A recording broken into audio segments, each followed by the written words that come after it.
अस्सलामुअलैकुम। हर शख्स अपने नसीब खुद लिख सकता है और यकीनन जब खुद लिखेगा तो अच्छे ही लिखेगा, लेकिन ये जानना ज़रूरी है कि अच्छा नसीब होता क्या है। आइए मौला मुत्तक़ियान मौला इमाम अली अलैहिस्सलाम से पूछते हैं। आपने फरमाया खुशा नसीब यानी खुश नसीब उसके कि जिसने अपने मकाम पर फ़रोतनी इख्तियार की, यानी वो शख्स कि जो इनकसारी आजिज़ी और शाइस्तगी के साथ पेश आए, वो शख्स खुश नसीब है, उसके नसीब अच्छे हैं। जिसकी कमाई पाक और पाकीज़ा हो, ये भी हमारे हाथ में है कि हम अपनी कमाई को पाक और पाकीज़ा करें, कि हक़ और हलाल खाएं, किसी की हक़ तलफ़ी ना करें, और उसके साथ साथ ज़कात और खुम्स के ज़रिए उसे पाक और पाकीज़ा करते रहें।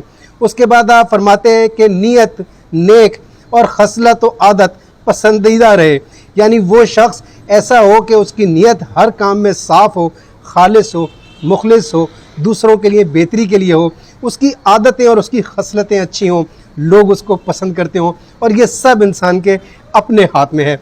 उसके बाद आप फरमाते हैं जिसने अपनी ज़रूरत से बचा हुआ माल खुदा की राह में सर्फ किया, वो भी खुश नसीब है। यानी अगर हम अपनी ज़रूरत को अपनी महदूद रखें, अपनी ख्वाहिशात को महदूद रखें और उससे जो बचे उसको दूसरों की मुसीबत में, उसकी परेशानी में, उसके काम आने में सर्फ करें, अल्लाह की जो मखलूक है उसकी बेहतरी के लिए सर्फ करें, उसके लिए सोचें, उसके लिए फ़िक्रमंद रहें, ये भी हमारे हाथ में है। उसके बाद आप फरमाते हैं कि बेकार बातों से अपनी ज़बान को रोक ले, वो शख्स भी खुश नसीब है जो इस ज़बान से बेकार फिजूल बात ना करे, जब भी करे काम की बात करे और मर्ज़ी खुदा के मुताबिक बात करे।